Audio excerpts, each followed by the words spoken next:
गुरुर्ब्रह्मा गुरुर्विष्णुर्गुरुर्देवो महेश्वरः गुरुः साक्षात् परब्रह्म तस्मै श्रीगुरवे नमः. ഓം ശ്രീ സായിരാം. 1998 ഡിസംബർ 3. മുൻകൂട്ടി അറിയിക്കാതെ സ്വാമി പർത്തിയിൽ നിന്നും ബാംഗ്ലൂരിലെ ബൃന്ദാവൻ ആശ്രമത്തിലെത്തി. 2 ദിവസം കഴിഞ്ഞപ്പോൾ തിരുപ്പതിയിൽ നിന്നും കുറേ പൂജാരികൾ സായി ദർശനത്തിനായി ബാംഗ്ലൂരിലെത്തി. അവർ ദർശനത്തിനിരുന്നു. ഭഗവാൻ എഴുന്നള്ളി. അവർ കണ്ണുകൊണ്ട് സുന്ദര സായി സ്വരൂപം കോരിക്കുടിക്കാൻ തുടങ്ങി. സ്വാമി അരികിലെത്തി. അവർ ആവേശഭരിതരായിരുന്നു. സ്വാമി ചോദിച്ചു, എന്താ പാരമ്പര്യമൊക്കെ കളഞ്ഞു?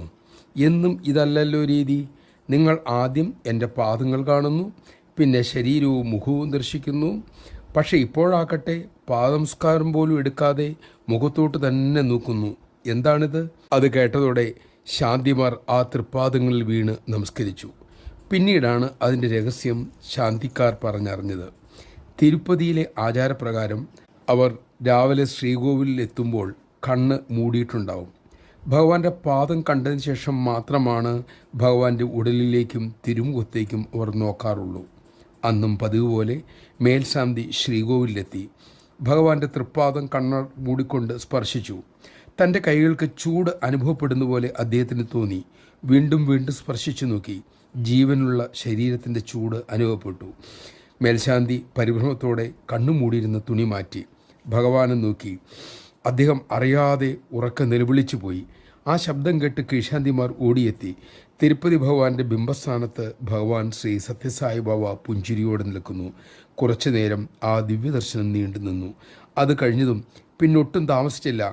തങ്ങളുടെ ചുമതലകൾ മറ്റുള്ളവരെ താൽക്കാലികമായി ഏൽപ്പിച്ചിട്ട് അവർ ബാംഗ്ലൂരിൽ സ്വാമി ഉണ്ടെന്നറിഞ്ഞ് അങ്ങോട്ട് പാഞ്ഞു. ഈ സംഭവത്തെക്കുറിച്ച് പിന്നീട് ഭാഗ്യ എന്ന അദ്ദേഹത്തോട് ഭഗവാൻ ഇങ്ങനെ പറയുകയുണ്ടായി. അവർക്കിനി പർത്തിയിൽ തങ്ങിയാൽ മതിയെന്ന് എന്നോട് പറഞ്ഞു. പക്ഷെ ഞാൻ സമ്മതിച്ചില്ല. കാരണം പർത്തിയിലെ ശൈലിക്ക് അവർ പാകമായിട്ടില്ല.